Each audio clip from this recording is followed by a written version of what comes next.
반갑습니다. 단심의 품격을 한 단계 높여드리는 어르심의 지혜입니다. 쇼펜하우어가 평생을 바쳐 연구한 건 돈도 아니고 권력도 아니고 바로 사람의 본성이었습니다. 그는 이렇게 말했어요. 사람의 진짜 얼굴은 무엇을 줄 때가 아니라 무엇을 돌려받지 못했을 때 드러난다. 여러분, 혹시 이런 경험 있으십니까? 평생을 잘해주었는데 딱 한 번 못해주니까 그동안 해준 건 다 없던 일이 되어버리는 그런 허탈한 순간 말입니다. 그 순간의 서러움, 억울함, 그리고 허무함. 이건 겪어보신 분만 아는 아픔입니다. 심리학에서는 이걸 호의의 습관화라고 부릅니다. 처음에는 고마웠던 행동도 반복되면 당연한 것이 되어버리는 거예요. 그래서 한 번이라도 빠지면 오히려 화를 내는 겁니다. 착한 게 죄가 되는 세상. 참 야속하지 않습니까? 쇼펜하우어는 이 현상을 200여 년 전에 이미 꿰뚫어 보고 있었습니다. 그는 인간은 받는 것에는 금세 익숙해지지만 주는 사람의 수고에는 영원히 둔감하다 라고 말했습니다. 왜 이런 일이 벌어지는 걸까요? 왜 착한 사람이 늘 손해를 보고 왜 마음 좋은 사람이 항상 상처를 받는 걸까요? 오늘 이 영상에서 그 비밀을 전부 풀어드리겠습니다.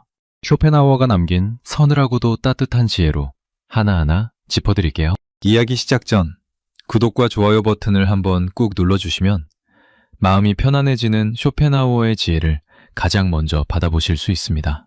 첫 번째, 베풀고도 한마디 생색 안 내는 사람들의 놀라운 비밀. 누군가에게 도움을 받았을 때 그 사람이 나중에 그 일을 꺼내는지 안 꺼내는지를 유심히 지켜보십시오. 거기서 그 사람의 진짜 속마음이 보입니다. 세상에는 크게 베풀어 놓고도 티 하나 안 내는 사람이 있고 아주 작은 것 하나 해주고도 평생 그걸 들먹이면서 우리를 불편하게 만드는 사람이 있습니다. 이 둘의 차이가 우리 인생을 완전히 갈라놓거든요. 70대 초반 이정순 씨 이야기를 해드리겠습니다. 이정순 씨는 아파트 단지 내 봉사 모임에서 15년째 활동하고 계신 분이에요. 이분의 특징이 하나 있습니다. 뭔가를 해주고도 절대 말을 안 합니다. 김장철에 혼자 사는 이웃 어르신들 댁에 김치를 갖다 줘도 그냥 김치가 너무 많이 담가져서 드리는 거예요 하고 훌쩍 가버려요. 모임 회비가 부족할 때도 슬쩍 자기 돈을 보태놓고 모른 척합니다. 나중에 다른 회원이 정순 언니가 그때 돈 보태줬잖아요 라고 하면 오히려 손사래를 치면서 이렇게 말해요. 아이고, 큰 금액도 아니고 괜찮아요. 처음에 모임 회원들은 이분이 그냥 겸손한 사람이라고 생각했습니다. 그런데 시간이 흐르면서 사람들이 서서히 깨달았어요. 이정순 씨가 겸손한 게 아니라 진짜로 대가를 바라고 한 일이 아니니까 기억조차 안 하는 거라는 걸요. 이분에게 베푸기란 숨 쉬는 것처럼 자연스러운 일이었던 겁니다. 물을 마시고 나서 나 방금 물 마셨다 라고 굳이 말하는 사람이 없잖아요. 이정순 씨에게 남을 돕는 건 그런 거였어요. 말할 필요도 없는 당연한 일이었습니다. 그런데 이분의 진가가 드러난 사건이 있었습니다. 같은 모임의 박옥자 씨가 남편 병원비 때문에 형편이 어려워졌을 때예요. 다른 회원들은 참 안 됐다, 힘내라며 말로만 위로했는데 이정순 씨는 아무 말 없이 봉투 하나를 박옥자 씨 가방에 슬쩍 넣어놨습니다. 나중에 박옥자 씨가 그 봉투를 발견하고 울면서 전화를 했더니 이정순 씨가 뭐라고 했는지 아십니까? 그게 뭔 소리야? 나는 모르는 일이야. 다른 사람이 넣었나 보지. 끝까지 시치미를 뗐습니다. 박옥자 씨는 그때 이후로 이정순 씨를 친언니처럼 따르게 되었다고 해요. 이정순 씨는 돈을 줘서 마음을 산 게 아닙니다. 생색을 안 냈기 때문에 마음을 얻은 겁니다.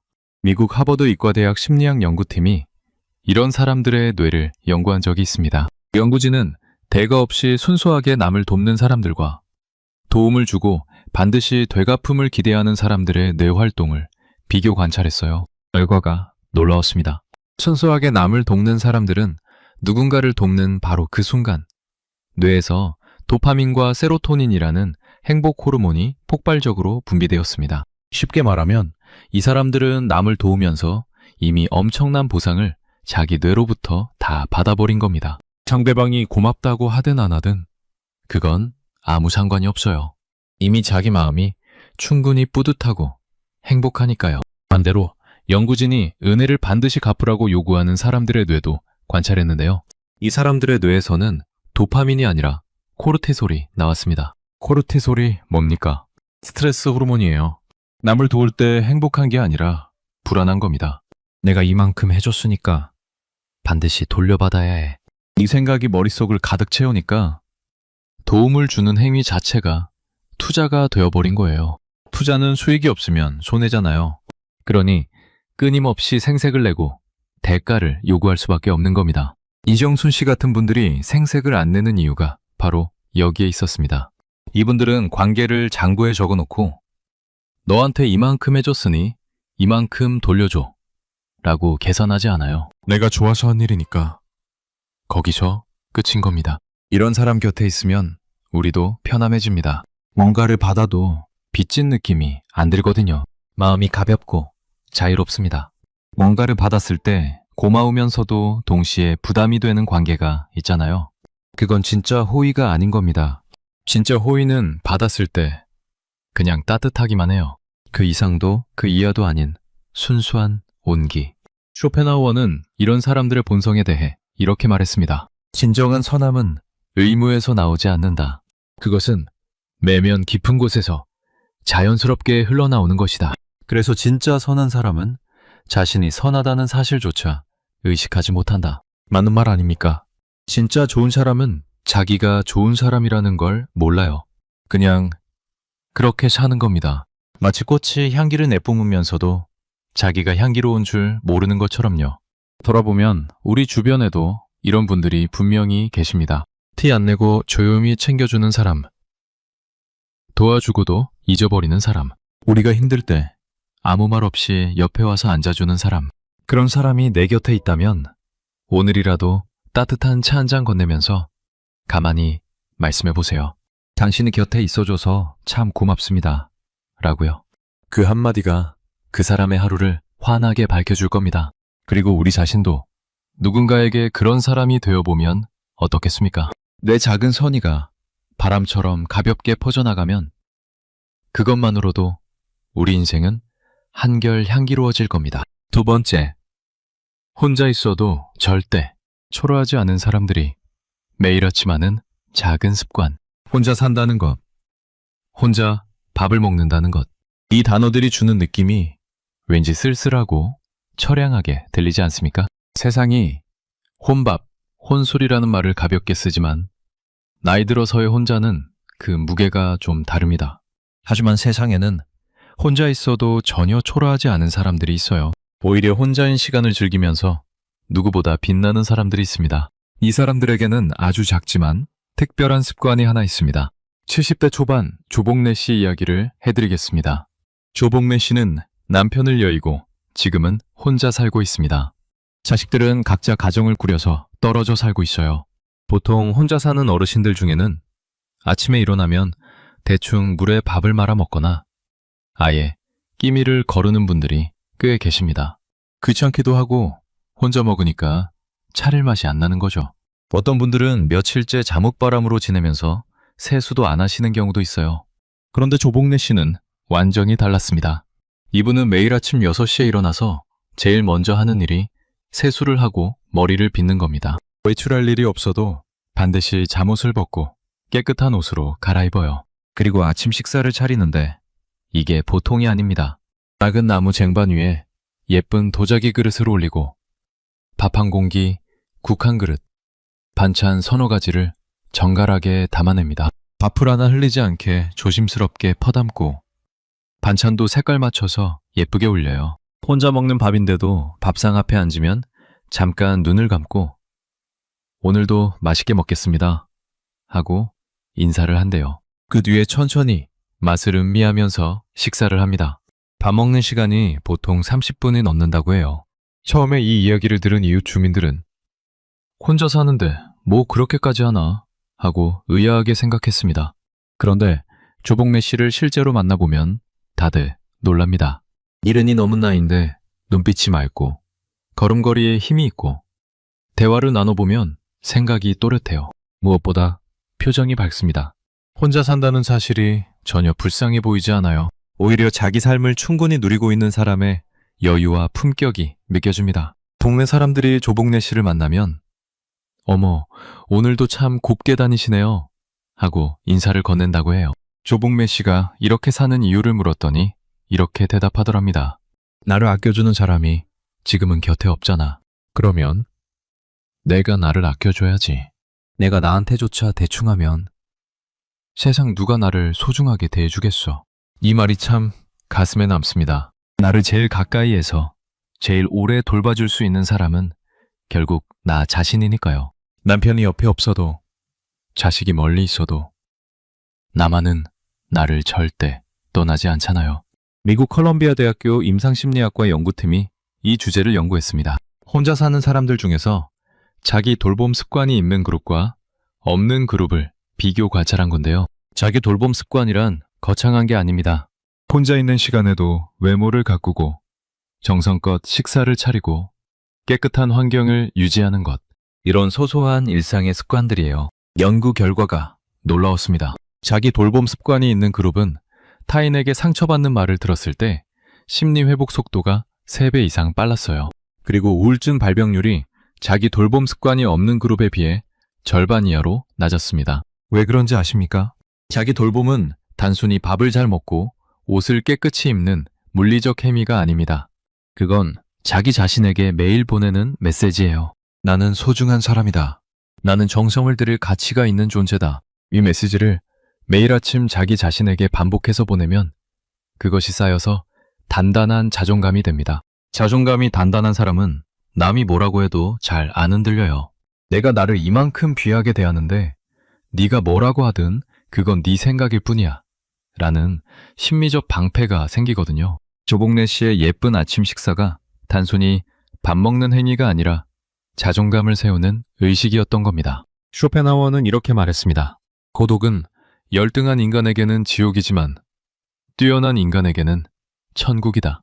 왜냐하면 뛰어난 인간은 혼자 있을 때 비로소 자기 자신이 될 수 있기 때문이다. 이 말을 우리 이야기에 맞게 풀어보면 이렇습니다. 혼자 있는 시간을 견디지 못하는 사람은 자꾸 누군가에게 매달리게 되고, 혼자 있는 시간을 즐길 줄 아는 사람은 누구와 함께 있어도 당당합니다. 혼자가 편한 사람이 함께 있어도 편한 사람이에요. 오늘부터 작은 것 하나만 바꿔보시면 어떻겠습니까? 매일 아침 대충 먹던 밥 대신 예쁜 그릇에 밥을 담아보세요. 잠옷 대신 깨끗한 옷으로 갈아입어보세요. 거울을 보면서 오늘도 수고할 나에게 라고 가만히 인사해보세요. 그 작은 변화가 쌓이면 어느 날 문득 깨닫게 될 겁니다. 나는 혼자여도 충분히 빛나는 사람이었다는 걸요. 누군가 옆에 없어도 내가 나를 예쁘게 대해주는 한 이 세상에 초라한 하루는 없습니다. 세 번째, 내 못난 이야기를 들어도 절대 퍼뜨리지 않는 사람의 한 가지 조건. 살다 보면 누구에게도 차마 말 못할 고민이 하나쯤은 있습니다. 자식 때문에 속상한 일, 돈 때문에 쪽팔린 일, 건강 문제로 두려운 일. 이런 이야기를 털어놓을 수 있는 상대가 있느냐 없느냐에 따라 우리 인생의 무게가 완전히 달라집니다. 마음속에 돌덩이를 하나 품고 사는 것과 그 돌덩이를 내려놓을 자리가 있는 것은 하늘과 땅 차이거든요. 60대 후반 김말순 씨 이야기입니다. 김말순 씨는 성당 성가대에서 20년 넘게 함께해온 친구 한순희 씨가 있습니다. 둘은 매주 만나는 사이예요. 성가대 연습 끝나면 꼭 같이 분식집에 가서 떡볶이를 먹으면서 수다를 떠는 사이였습니다. 가벼운 이야기부터 자식 걱정까지 뭐든 편하게 나눌 수 있는 그런 관계였어요. 그런데 김말순 씨에게 큰 고민이 생겼습니다. 큰아들이 사업에 실패해서 억 단위의 빚이 생겼는데 그 보증을 김말순 씨가 선거했어요. 아들이 엄마, 이것만 도와주면 꼭 성공할 수 있어 라고 했을 때 차마 거절을 못한 거였습니다. 노후자금으로 모아놨던 적금까지 전부 깨야 할 판이었어요. 남편한테도 차마 말을 못하고 혼자 끙끙 앓고 있었습니다. 잠도 못 자고 밥맛도 없고 눈만 뜨면 한숨부터 나왔어요. 거울을 보면 얼굴이 반쯤 쪼그라든 것 같았습니다. 그러던 어느 날 성가대 연습이 끝나고 한순희 씨가 김말순 씨의 얼굴을 가만히 들여다보더니 이렇게 말했답니다. 말순아, 너 요즘 얼굴이 말이 아니다. 무슨 일 있으면 나한테 얘기해. 나 아무데도 안 퍼뜨려. 그냥 듣고만 있을게. 김말순 씨는 그 말 한마디에 눈물이 왈칵 쏟아졌어요. 그동안 꾹꾹 눌러놨던 억울함, 서러움, 두려움이 한꺼번에 터진 겁니다. 성당 뒤편 벤치에 나란히 앉아서 1시간 넘게 울면서 이야기했습니다. 한순희 씨가 그때 한 행동이 참 대단했습니다. 아무 말도 안 한 거예요. 네가 왜 보증을 섰어? 하고 탓하지도 않았고, 이렇게 저렇게 해봐 하고 훈수를 두지도 않았습니다. 그냥 옆에 앉아서 등을 토닥이면서 고개만 끄덕였어요. 중간중간 그래, 그랬구나. 많이 힘들었겠다 라는 말만 조용히 건넸습니다. 김말순 씨가 울다가 코를 훌쩍이면 휴지를 건네주고, 말이 막히면 천천히 해, 다 들을게 하고 기다려줬어요. 그게 전부였습니다. 그런데 그게 전부인데도 김말순 씨는 그날 이후로 마음이 한결 가벼워졌다고 합니다. 그리고 가장 놀라운 건 이겁니다. 그날 이후로 그 이야기는 어디에서도 단 한 번도 나온 적이 없었습니다. 청가대 모임에서도, 동네에서도, 그 어디에서도요. 한순희 씨는 김말순 씨의 비밀을 완벽하게 지켜줬습니다. 다른 성가대 회원이 김말순 씨 요즘 왜 기운이 없어 보여? 라고 물었을 때도 한순희 씨는 좀 피곤한가 봐 하고 넘겼다고 해요. 절대로 친구의 속사정을 발설하지 않은 겁니다. 김말순 씨가 나중에 이렇게 말했습니다. 순이가 그날 해법을 알려준 것도 아니고 돈을 빌려준 것도 아닌데 그날 이후로 마음이 한결 가벼워졌어. 누군가 내 편이 있다는 것만으로 이렇게 힘이 되는 줄 몰랐어. 결국 김말순 씨의 문제는 시간이 지나면서 천천히 해결이 되었는데요. 김말순 씨는 그 어려운 시기를 버텨낼 수 있었던 가장 큰 힘이 한순희 씨의 그 하룻밤 경청이었다고 합니다. 미국 예일대학교 사회심리학과 연구팀이 이 현상을 연구했습니다. 연구진은 참가자들에게 자신의 가장 부끄러운 경험을 털어놓게 한 뒤 상대방의 반응 유형에 따라 심리 변화를 추적했어요. 결과가 무척 흥미로웠습니다. 적극적으로 해결책을 제시한 사람보다 아무 판단 없이 조용히 들어준 사람에게 참가자들이 훨씬 깊은 신뢰와 안정감을 느꼈다는 겁니다. 연구진은 이걸 비판단적 경청이라고 불렀어요. 상대방의 이야기를 옳고 그름으로 판단하지 않고 있는 그대로 받아들이는 태도. 이것이 인간이 느낄 수 있는 가장 강력한 심리적 안정감의 원천이라는 겁니다. 왜 그런지 아십니까? 우리가 누군가에게 약한 모습을 보일 때 사실 가장 두려운 건 문제 자체가 아닙니다. 이 사람이 나를 한심하게 보면 어떡하지? 하는 두려움. 그러니까 평가에 대한 공포가 더 큰 거예요. 그런데 한순희 씨처럼 판단 없이 그냥 들어주는 사람 앞에서는 그 공포가 사라집니다. 내 못난 모습을 보여줘도 이 사람은 나를 깔보지 않겠구나 하는 믿음이 생기니까요.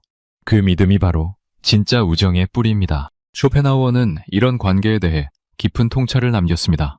세상에서 가장 귀한 것은 나의 어두운 면까지 보고도 등을 돌리지 않는 사람이다. 그런 사람은 1000명 중에 1명도 채 되지 않는다. 맞는 말이에요. 내가 잘 나갈 때 옆에 있는 사람은 수십 명입니다. 하지만 내가 바닥에 떨어졌을 때 내 초라한 모습을 보고도 아무렇지 않게 옆에 앉아주는 사람, 그 사람이 진짜입니다. 화려한 자리에서 박수치는 사람은 관객일 뿐이에요. 텅 빈 무대 위에서 혼자 울고 있을 때 조용히 옆에 와서 앉아주는 사람, 그 사람만이 내 인생의 진짜 배우입니다. 돌아보면 우리 삶에도 이런 사람이 한두 명은 있을 겁니다. 내가 울 때 같이 울어주고 내 비밀을 무덤까지 가져가 줄 사람. 그런 사람이 있다면 정말 축복받은 인생입니다. 혹시 아직 그런 사람을 못 만나셨다면 우리가 먼저 그런 사람이 되어보면 어떨까요? 누군가의 이야기를 판단 없이 들어주고 들은 이야기를 가슴 깊이 묻어두는 겁니다. 그렇게 하면 언젠가 반드시 나에게도 같은 따뜻함으로 돌아올 거라고 믿습니다. 네 번째, 자식에게도 대접받는 사람들이 몰래 지키는 품격의 거리. 나이 들면 자연스럽게 외로움이 찾아옵니다. 자식들은 바쁘고 친구들은 하나둘 멀어지고 세상이 점점 빠르게 돌아가니까 나만 뒤처지는 기분이 들 때가 있어요. 그래서 무의식적으로 자꾸 자식한테 전화를 하게 되고 친구한테 매달리게 되고 누군가 내 곁에 있어야만 안심이 되는 겁니다. 그런데 참 아이러니한 게 있어요. 이렇게 매달리면 매달릴수록 사람들은 오히려 더 멀어집니다. 60대 중반 최영란 씨 이야기를 해드릴게요. 최영란 씨에게는 딸이 둘 있습니다. 큰딸은 결혼해서 분가를 했고 작은 딸은 아직 미혼으로 직장 생활을 하고 있어요. 최영란 씨는 큰딸에게 하루에 서너 번씩 전화를 했습니다. 오늘 뭐 했어? 밥은 먹었어? 사위는 잘 지내? 주말에 올 거지? 큰딸은 처음에는 다 받았어요. 그런데 차츰 전화를 안 받기 시작했습니다. 전화가 안 되면 최영란 씨는 더 불안해져서 문자를 폭풍처럼 보냈어요. 왜 전화 안 받아? 엄마가 걱정돼서 그래. 혹시 무슨 일 있는 거 아니지? 메시지가 한 번에 대여섯 개씩 가는 거예요. 큰딸이 결국 한 번은 이렇게 말했답니다. 엄마, 나도 내 생활이 있어. 매일 서너 번씩 전화하면 나도 숨이 막혀. 제발 좀 그만해. 최영란 씨는 그 말에 충격을 받았어요. 딸을 걱정해서 전화한 건데 딸은 그걸 간섭으로 느끼고 있었으니까요. 서운하고 억울해서 며칠간 울었다고 합니다. 내가 세상에서 제일 사랑하는 딸인데 그 딸이 엄마 전화를 부담으로 느끼다니. 이보다 서러운 일이 또 있을까요? 그런데 같은 아파트에 사는 박경희 씨는 상황이 완전히 달랐습니다. 박경희 씨도 자식이 둘인데 이분은 자식한테 먼저 전화를 거의 안 합니다. 명절에 자식들이 안 온다고 해도 그래, 너희 바쁘지. 다음에 보자 하고 쿨하게 넘겨요. 서운해하거나 잔소리를 하는 법이 없습니다. 대신 그 시간에 수채화 동호회에 나가거나 요가 교실에서 땀을 흘리거나 오래된 친구와 근사하게 점심을 먹어요. 자기만의 시간을 충분히 즐기면서 사는 겁니다. 혼자 있는 시간이 외로운 게 아니라 오히려 그 시간이 기다려지는 거예요. 특이한 건 이 다음입니다. 박경희 씨의 자식들이 오히려 먼저 자주 연락을 해옵니다. 엄마, 이번 주말에 가도 돼? 엄마, 맛있는 거 사갈게. 왜 그럴까요?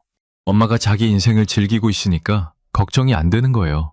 그리고 만날 때마다 엄마가 신나는 표정으로 동호회 이야기, 여행 이야기를 하니까 자식들도 덩달아 기분이 좋아지는 겁니다. 부담 없이 엄마를 만나러 올 수 있으니까 더 자주 오게 되는 거예요. 엄마를 만나면 잔소리가 아니라 즐거운 이야기가 기다리고 있으니까. 만남 자체가 선물이 되는 겁니다. 미국 스탠퍼드 대학교 관계심리학 연구팀이 이 현상을 연구했습니다. 가족 및 지인 간의 심리적 거리와 관계 만족도의 상관관계를 분석한 건데요. 결과가 명확했습니다. 상대방의 독립적인 공간을 존중하고 간섭을 줄인 집단이 매일 연락하고 밀착한 집단보다 관계 만족도가 2배 이상 높았습니다. 더 놀라운 건 독립적 공간을 존중받은 상대방이 오히려 먼저 다가오는 비율이 3배나 높았다는 거예요. 쉽게 말하면 놓아줬더니 스스로 돌아온 겁니다. 사람의 마음에는 심리적 리액턴스라는 게 있거든요. 쉽게 말하면 누가 나를 자꾸 통제하려고 들면 본능적으로 반발하는 심리입니다. 자식한테 전화 좀 해라. 언제 올 거야? 왜 연락이 없어? 라고 자꾸 요구하면 자식은 사랑이 아니라 통제를 느낍니다. 그러면 본능적으로 벗어나고 싶어지는 거예요.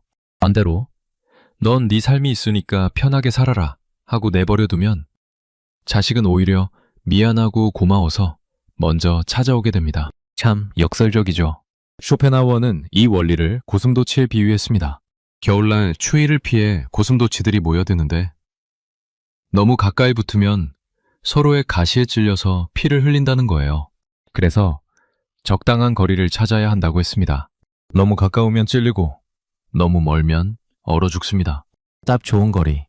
서로의 온기는 느끼면서도 가시에 찔리지 않는 그 거리를 찾는 것. 이게 쇼펜하우어가 말한 인간관계의 핵심 원리입니다. 최영란 씨도 나중에 이 원리를 깨달았다고 합니다. 자식한테 매달리는 대신 자기만의 취미를 찾기 시작했어요. 서예교실에 등록하고 동네 걷기 모임에 나가고 주말에는 혼자 영화를 보러 갔습니다. 처음에는 외롭고 허전했지만 시간이 지나니까 자기 자신이 점점 좋아지더랍니다. 서예를 하다 보면 몇 시간이 훌쩍 지나가고 걷기 모임에서 새 친구도 사귀게 되고 혼자 보는 영화도 나름 운치가 있더라는 거예요. 그러자 신기하게도 큰딸이 먼저 전화를 하기 시작했대요. 엄마, 요즘 뭐해? 서예 배운다며. 한번 보여줘. 최영란 씨가 그때 깨달았습니다. 내가 행복해야 자식도 편하고 내가 편해야 자식도 다가온다는 걸요. 매달리면 멀어지고 놓아주면 돌아오는 게 사람 마음이라는 걸요. 우리도 마찬가지입니다. 관계에서 숨을 쉬게 해주세요. 적당한 거리가 외면이 아닙니다. 더 오래, 더 깊이 사랑하기 위한 지혜로운 배려입니다. 난로 앞에서 등을 쬐듯이 적당히 가까이, 적당히 떨어져서 서로의 온기를 느끼는 것. 그게 나이 들어 가장 아름다운 관계의 모습입니다. 여기서 잠깐. 지금까지 나이 들수록 곁에 두면 좋은 사람들의 4가지 특징을 살펴보았습니다. 베풀고도 생색 안 내는 사람. 내 비밀을 무덤까지 지켜주는 사람. 적당한 거리를 유지할 줄 아는 사람. 그리고 혼자서도 자신을 귀하게 대하는 사람. 이런 분들이 곁에 있으면 우리 인생은 참 든든합니다. 그런데요, 여러분. 지금부터가 진짜입니다. 아무리 내가 좋은 사람을 곁에 두려고 노력해도 내 인생을 갉아먹는 사람을 먼저 잘라내지 않으면 아무 소용이 없습니다. 좋은 씨앗을 뿌려도 잡초를 안 뽑으면 밭이 엉망이 되는 것처럼 나쁜 관계를 정리하지 않으면 좋은 관계도 뿌리를 못 내립니다. 지금부터 들려드릴 4가지 유형의 사람들은 여러분이 상상하는 것보다 훨씬 교묘하고 소름 끼치는 방법으로 우리의 마음과 에너지를 빨아먹고 있습니다. 반드시 끝까지 들어보시고 혹시 내 주변에 이런 사람이 있지는 않은지 꼭 점검해 보시기 바랍니다. 특히 마지막 8번째는 절대 놓치시면 안 됩니다. 5번째, 밥 한 끼 사주고 평생 은인 행세하는 사람의 소름 돋는 속셈. 이번에 이야기할 유형은 우리 주변에서 가장 흔하면서도 가장 위험한 사람입니다. 겉으로 보기에는 참 잘해주는 것 같은데 알고 보면 그 모든 친절에 가격표가 붙어있는 사람이에요. 한번 도와주고는 평생 그걸 들먹이면서 우리를 조종하려 드는 사람. 이 유형을 제대로 파악하지 못하면 평생 끌려다니게 됩니다. 60대 초반 강순옥 씨 이야기입니다. 강순옥 씨는 문화센터 요리교실에서 만난 동갑내기 류미영 씨가 있었습니다. 류미영 씨는 처음부터 참 잘해줬어요. 요리교실 끝나면 비싼 카페에 데려가서 커피를 사주고 생일에는 백화점 선물을 보내왔고 강순옥 씨 남편이 입원했을 때는 큰 과일 바구니까지 들고 병문안을 왔습니다. 강순옥 씨는 감동했어요. 이렇게 잘해주는 친구가 어딨어 하면서 류미영 씨를 진심으로 고마운 사람이라고 믿었습니다. 그런데 문제는 그 다음부터였어요. 류미영 씨가 슬슬 부탁을 하기 시작한 겁니다. 처음에는 작은 부탁이었어요. 순호가 나 대신 문화센터에 등록 좀 해줘. 순호가 짐 좀 들어줄 수 있어? 강순옥 씨는 기꺼이 해줬습니다. 그동안 잘해준 게 있으니까요. 그런데 부탁이 점점 커지기 시작했어요. 순호가 우리 시어머니 모시고 병원 좀 다녀와줘. 나는 그날 약속이 있어서. 순호가 이번 달 모임 회비 네가 좀 먼저 내줘. 나중에 줄게. 그 나중은 영영 안 오는 거예요. 강순옥 씨가 한 번은 용기를 내서 거절했습니다. 미영아, 이번에는 나도 좀 사정이 있어서 어려워. 그랬더니 류미영 씨의 표정이 순식간에 돌변했습니다. 눈이 싸늘해지면서 이렇게 말하는 거예요. 아니, 내가 그동안 너한테 얼마나 잘해줬는데. 생일 선물은 누가 보내줬어? 네 남편 입원했을 때 과일 바구니 들고 간 게 누군데? 내가 이래서 사람한테 잘해주면 안 되는 거야. 강순옥 씨는 그 말에 얼굴이 화끈거리면서 동시에 목이 조여오는 느낌을 받았대요. 억울한데 방박을 못하겠더랍니다. 왜냐하면 류미영 씨가 잘해준 건 사실이니까요. 사실인데 그걸 무기로 들이대니까 할 말이 없어진 겁니다. 이런 경험 혹시 있으십니까? 누군가가 잘해줬다는 이유로 뭘 시켜도 거절을 못하겠고 거절하면 배은망덕한 사람이 된 것 같은 그 끔찍한 기분 말입니다. 이게 바로 심리학에서 말하는 감정 부채의 덫입니다. 미국 펜실베이니아 대학교 심리학과 연구팀이 이 현상을 깊이 연구했습니다. 조건부 호의와 관계 통제에 대한 연구였는데요. 결과가 소름 끼쳤습니다. 선물을 주고 끊임없이 대가를 요구하는 사람들의 내면에는 순수한 애정이 전혀 없었습니다. 이들의 진짜 동기는 상대방에 대한 통제 욕구였어요. 쉽게 말하면 처음부터 계획된 겁니다. 무의식적으로든 의식적으로든 이 사람한테 이만큼 투자해 놓으면 나중에 내가 원하는 걸 시킬 수 있겠지 하는 계산이 깔려 있다는 거예요. 영도진은 이걸 감정 고리배금이라는 표현으로 설명했습니다. 호의를 베풀어서 상대방 마음에 빚을 지우는 거예요. 원금은 커피 한 잔, 선물 하나, 과일 바구니 하나인데 이자는 끝도 없이 불어나요. 시어머니 병원 모시기, 회비 대납, 짐 들기, 여기에 수시로 불려다니는 정신적 노동까지. 원금은 몇만 원인데 이자는 수백만 원짜리가 되어버린 겁니다. 류미영 씨의 커피값, 생일 선물, 과일 바구니, 이것들은 호의가 아니었습니다. 목줄이었어요. 강순옥 씨의 목에 보이지 않는 줄을 걸어놓고 원할 때마다 확 잡아당기는 도구였던 겁니다. 이런 사람의 선물을 받는 순간 잠깐의 기쁨과 함께 평생의 굴레가 시작됩니다. 쇼펜하우어는 이런 부류의 인간관계에 대해 서늘한 경고를 남겼습니다. 대가를 바라는 친절은 친절이 아니라 거래다. 그리고 거래에서 이득을 보려는 쪽은 언제나 먼저 베푸는 척하는 쪽이다. 정확합니다. 진짜 좋은 사람은 잘해주고 잊어버립니다. 첫 번째에서 이야기한 이정순 씨처럼요. 맞자 좋은 사람은 잘해주고 기록합니다. 그 기록장을 들이밀면서 우리를 평생 빚쟁이로 만드는 거예요. 강순옥 씨는 결국 류미영 씨와 거리를 두기로 결심했습니다. 처음에는 무섭고 불안했대요. 이 사람이 내 뒷담을 하면 어떡하지? 다른 사람들한테 나를 배은망덕한 사람이라고 하면 어떡하지?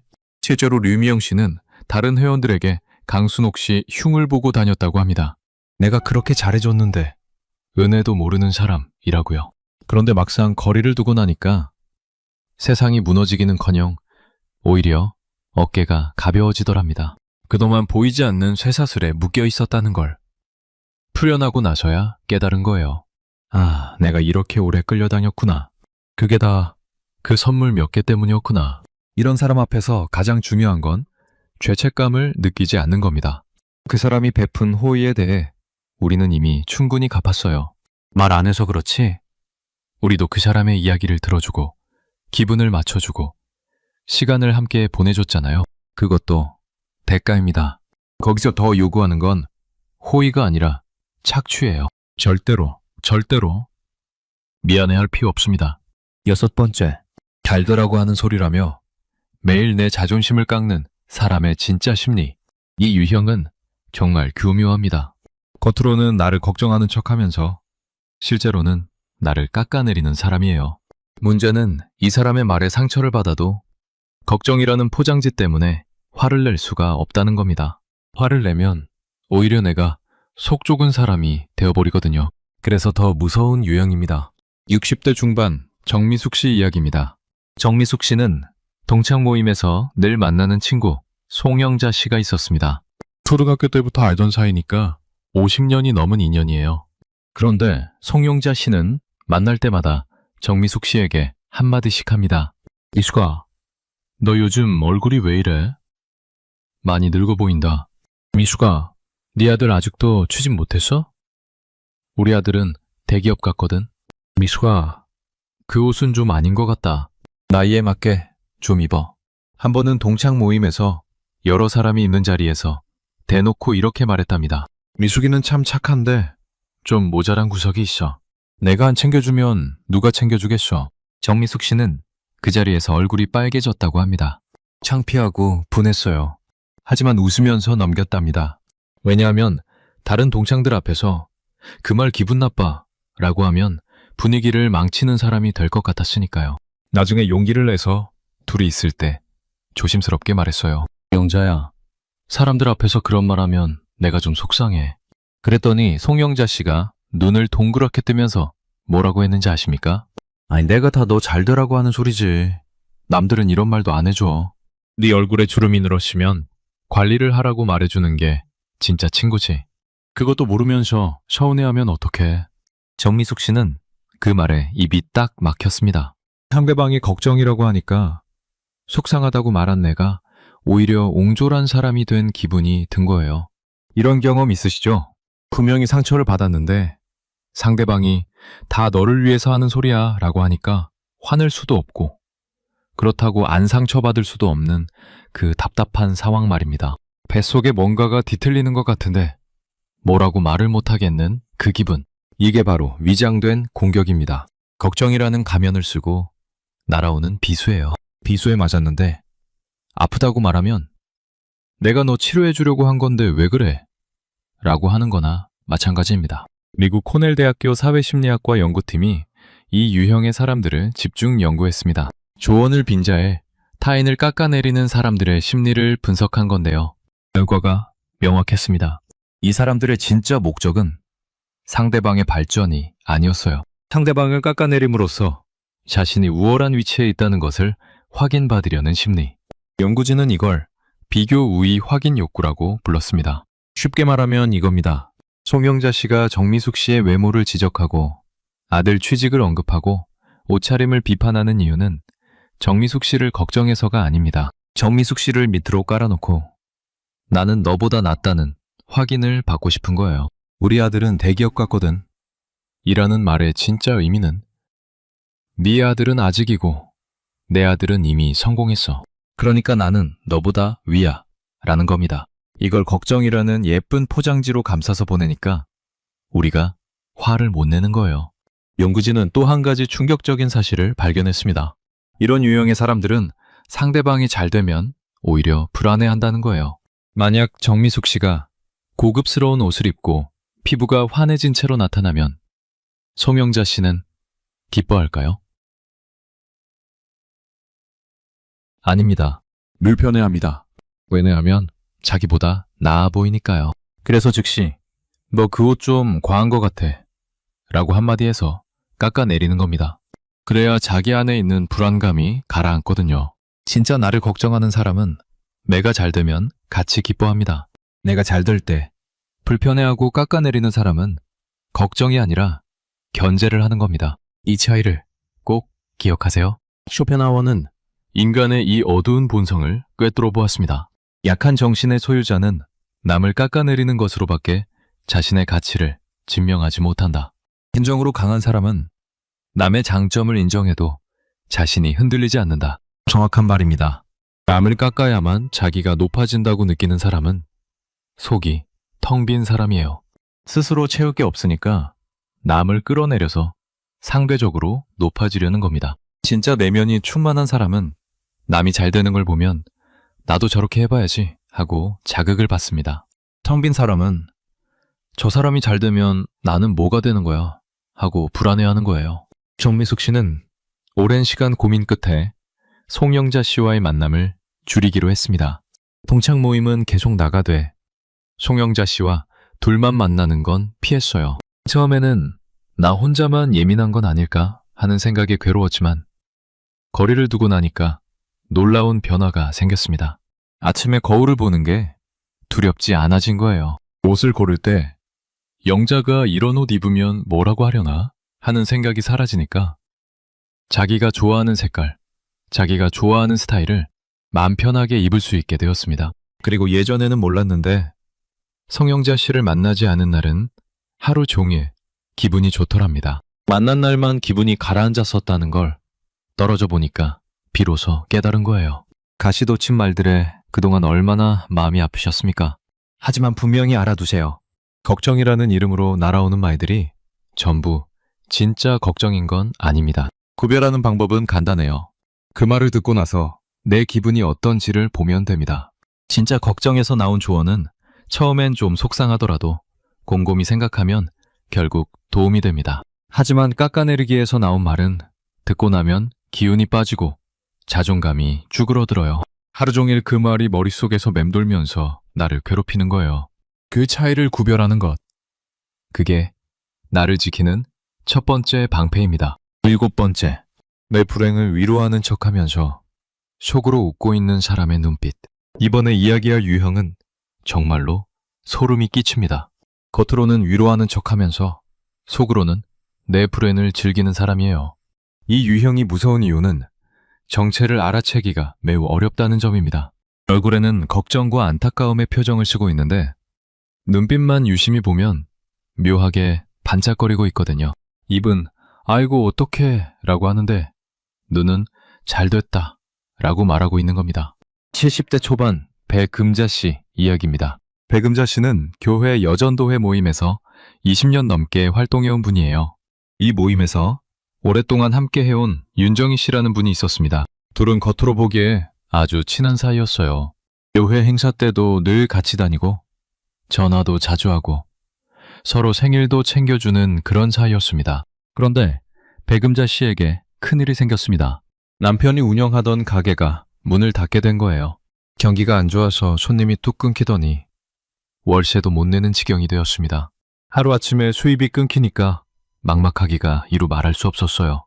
배금자 씨는 이 이야기를 아무한테도 하지 않았습니다. 쪽팔리기도 하고 사람들 입에 오르내리는 게 싫었으니까요.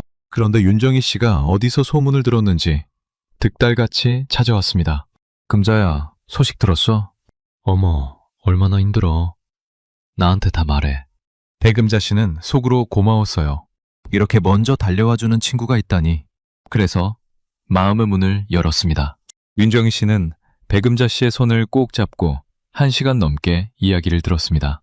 중간중간 아이고 어떡해 세상에 그런 일이 하면서 놀라고 걱정하는 표정도 지었어요. 배금자 씨는 울면서 속 이야기를 전부 쏟아냈습니다. 가게 빚이 얼마인지, 적금을 다 깨야 할지도 모른다는 것, 자식들한테 미안하다는 것, 밤에 잠이 안 온다는 것까지 전부요. 다 이야기하고 나니까 마음이 좀 놓이더랍니다. 그래도 들어주는 사람이 있으니까 다행이다 싶었다고 해요. 그런데 이상한 일이 벌어졌습니다. 그 다음 주 교회에 갔더니 분위기가 심상치 않았어요. 사람들이 배금자 씨를 보면서 수군수군 거리는 겁니다. 어떤 분은 대놓고 동정의 눈빛을 보내기도 하고 어떤 분은 피하듯이 시선을 돌리기도 했어요. 한 집사님이 다가와서 이렇게 묻더랍니다. 금자 집사님, 가게 문 닫으셨다면서 빚이 많다며요? 배금자 씨는 머리를 한 대 맞은 것 같았습니다. 윤정희 씨가 전부 퍼뜨린 거였어요. 나중에 알고 보니 윤정희 씨는 배금자 씨의 사정을 여기저기 알리면서 이렇게 말하고 다녔다고 합니다. 금자가 불쌍해서 내가 찾아가서 위로해줬어. 가게가 망해서 빚이 산더미래. 적금도 다 깨야 한다더라. 어머, 정말 안 됐지. 겉으로는 불쌍하다고 하면서 말하는 목소리에는 묘한 흥분이 묻어 있었다는 거예요. 남의 불행을 전하면서 자기가 정고통이라는 우월감을 만끽하고 동시에 나는 저렇지 않아서 다행이야 라는 안도감을 충전하고 있었던 겁니다. 미국 프린스턴 대학교 신경과학 연구팀이 이 심리를 깊이 연구했습니다. 타인의 불행에서 쾌감을 느끼는 현상을 독일어로 샤덴프로이데라고 하는데요. 연구진이 참가자들의 뇌 영상을 촬영해보니 놀라운 결과가 나왔습니다. 타인의 불행 소식을 들었을 때 뇌에서 기쁨을 관장하는 복측 선조체가 활성화된 사람들이 있었어요. 쉽게 말하면 남이 망하는 걸 들으면서 뇌가 진짜로 기분 좋다는 신호를 보내는 사람들이 존재한다는 겁니다. 연구진은 이 사람들의 공통점도 찾아냈습니다. 자기 삶에 대한 만족도가 극히 낮았어요. 자기 인생이 불행하고 초라하다고 느끼기 때문에 남이 잘 될 때는 질투심에 시달리고 남이 못 될 때는 상대적인 안도감을 느끼는 겁니다. 나만 불행한 게 아니구나. 저 사람도 망했구나 하는 삐뚤어진 위안을 찾는 거예요. 그리고 그 불행한 소식을 다른 사람들에게 퍼뜨리면서 자기는 사정을 다 아는 정보통이 되고 위로해주는 착한 사람이 되고 동시에 남의 추락을 구경하는 관중석의 쾌감까지 누리는 겁니다. 일석삼조인 셈이죠. 그래서 이런 사람들은 남의 불행 소식을 들으면 안타까워하는 게 아니라 달려가는 겁니다. 불행 소식에 가장 먼저 나타나는 사람. 그 사람을 유심히 살펴보세요. 쇼펜하워는 이 어두운 인간 본성에 대해 이렇게 경고했습니다. 대부분의 사람들은 타인의 불행에서 은밀한 만족을 느낀다. 이것은 인간 본성의 가장 추한 부분이지만 동시에 가장 보편적인 부분이기도 하다. 무서운 말이지만 맞는 말입니다. 내가 잘 될 때 진심으로 기뻐해주는 사람, 그 사람이 진짜 내 사람이에요. 내가 못 될 때만 눈을 빛내며 달려오는 사람. 그 사람은 친구가 아니라 구경꾼입니다. 백음자 씨는 그 일 이후로 윤정희 씨와 완전히 관계를 끊었습니다. 쉽지 않았어요. 20년 넘게 함께한 사이였으니까요. 하지만 떨어져 나오고 나서야 하나씩 보이기 시작했답니다. 돌이켜보니 윤정희 씨가 그동안 한 번도 백음자 씨의 좋은 소식에 진심으로 기뻐해 준 적이 없었더라는 거예요. 백음자 씨 손녀가 태어났을 때도 잘 됐네 한마디만 무덤덤하게 하고 화제를 바꿨고, 남편 가게가 잘 될 때도 요즘 장사 잘 되나 봐 하면서 묘하게 불편한 표정을 지었대요. 하지만 가게가 안 될 때는 득달같이 달려왔잖아요. 그 패턴을 뒤늦게 깨달은 거였습니다. 이런 사람의 위로를 받아주는 것은 내 상처에 소금을 뿌리도록 허락하는 것과 같습니다. 구별법은 어렵지 않아요. 내가 좋은 소식을 전했을 때 그 사람의 첫 번째 표정을 보세요. 말이 아니라 표정입니다.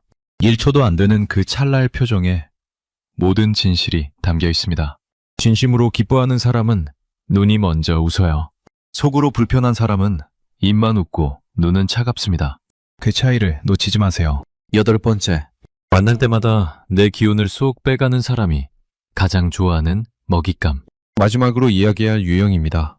이 사람은 전화번호가 화면에 뜨기만 해도 심장이 쿵 내려앉고 가슴이 답답해지는 그런 존재예요.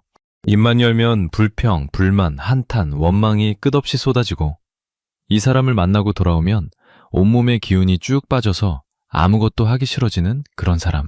이 유형이 가장 좋아하는 상대가 누군지 아십니까?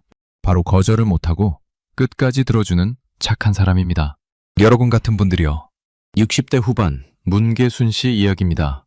문계순 씨는 아파트 주민 자치 모임에서 만난 동갑내기 오영숙 씨와 거의 매일 만나는 사이였습니다. 처음에는 서로 좋은 말동무가 되어줘서 즐거웠어요.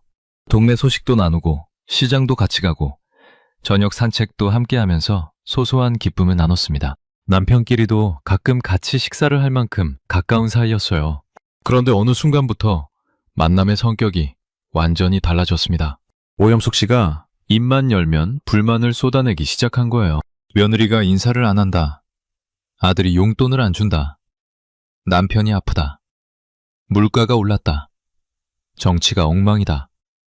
세상이 각박하다. 끝이 없었어요. 이야기의 주제가 바뀌어도 결론은 항상 같았습니다. 세상은 불공평하고 나만 손해보고 산다. 문계순 씨는 처음에는 그래, 힘들겠다. 속상하지 하면서 다 들어줬습니다. 친구니까요. 힘들 때 들어주는 게 친구 아니겠어요? 그런데 이게 한 번이 아니라 매일이 된 겁니다. 아침에 전화가 옵니다. 개순아, 나 오늘 또 며느리 때문에 열이 확 나서. 1시간 동안 며느리 이야기입니다. 점심때 문자가 옵니다. 개순아, 오늘 좀 만나자. 답답해서 미치겠어. 만나면 또 2시간 동안 세상 불편입니다. 저녁에 또 전화가 옵니다. 개순아, 아까 만나서 얘기 안 한 거 있는데?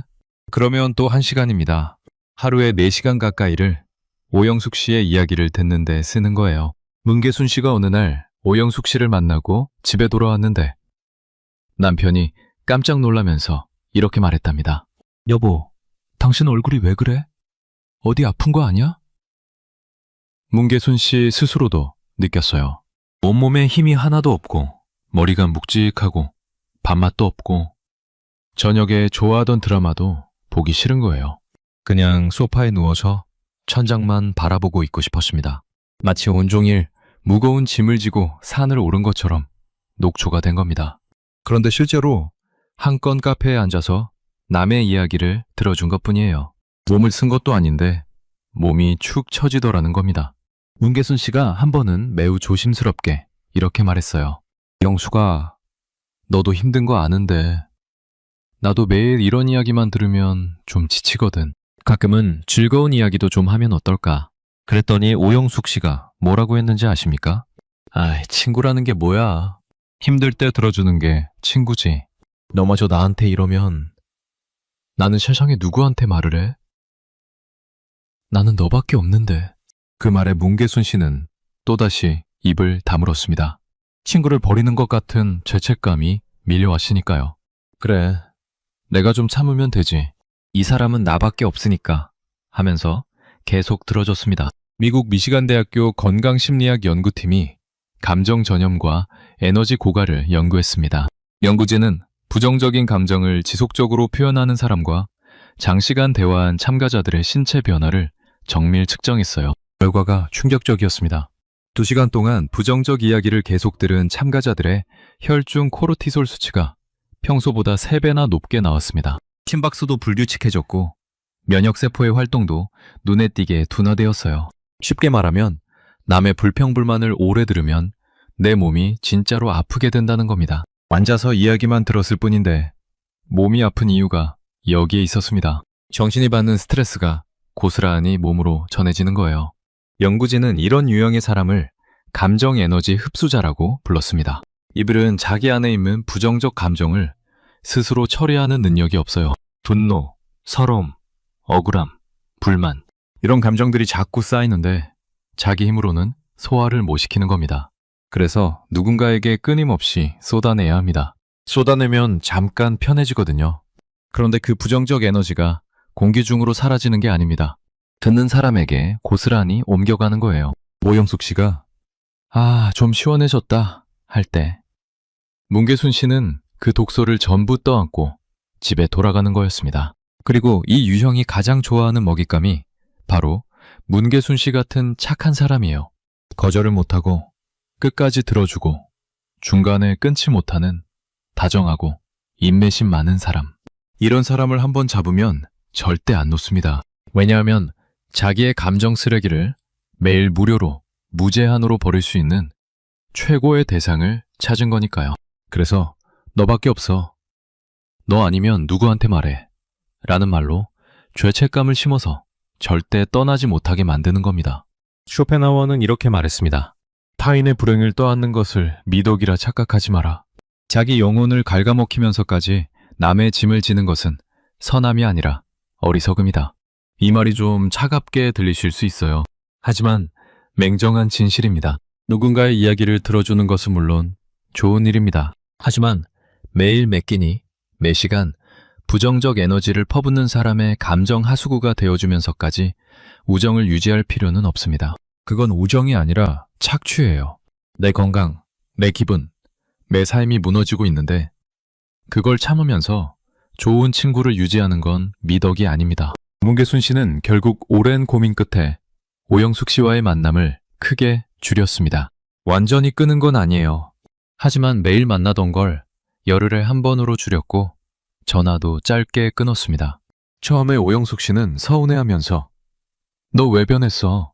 나한테 뭐가 불만이야? 라고 했지만 문계순 씨가 조용히 이렇게 대답했어요. 나도 나를 좀 챙기고 싶어. 미안하다. 그리고 비워진 시간에 문계순 씨는 뭘 했냐면요.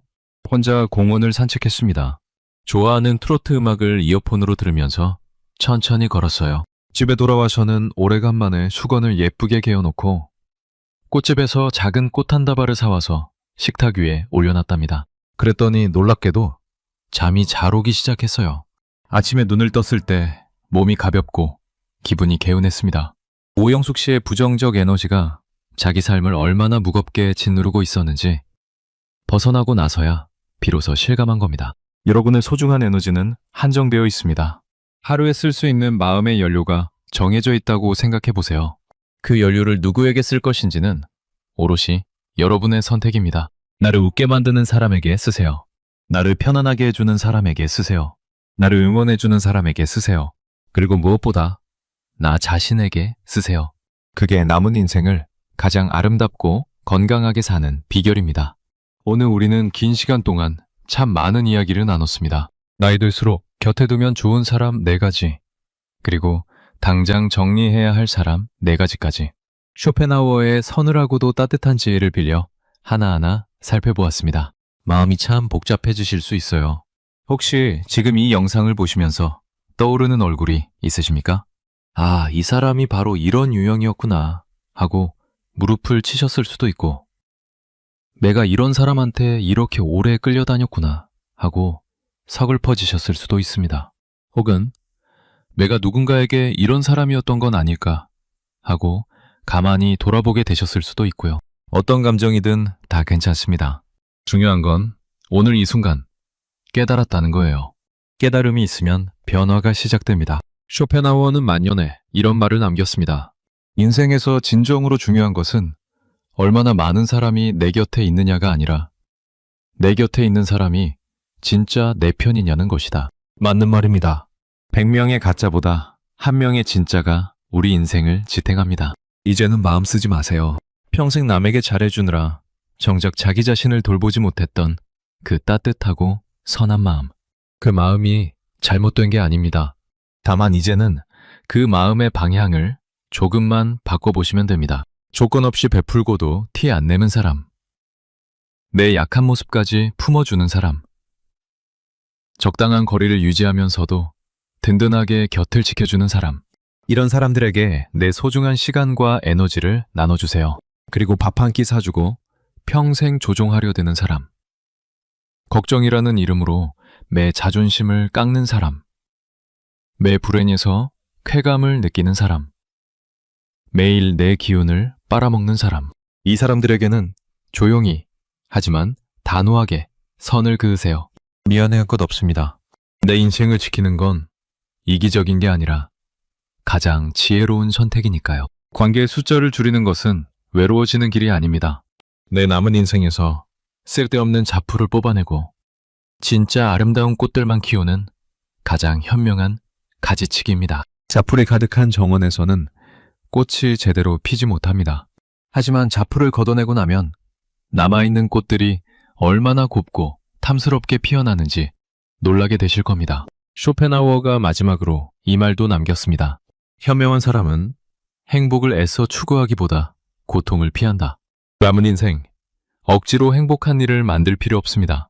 나를 아프게 하는 사람만 정리해도 우리 인생은 놀라울 만큼 편안하고 가벼워질 겁니다. 무거운 짐을 내려놓으면 발걸음이 가벼워지듯이 나를 힘들게 하는 관계를 정리하면 매일 아침이 한결 상쾌해질 거예요. 오늘 이 영상이 여러분의 남은 날들을 더 가볍고 더 우아하고 더 평온하게 만드는데 작은 보탬이 되기를 진심으로 바랍니다. 긴 이야기 끝까지 들어주셔서 정말 감사합니다. 오늘도 평안하고 눈부신 하루 보내시길 응원합니다.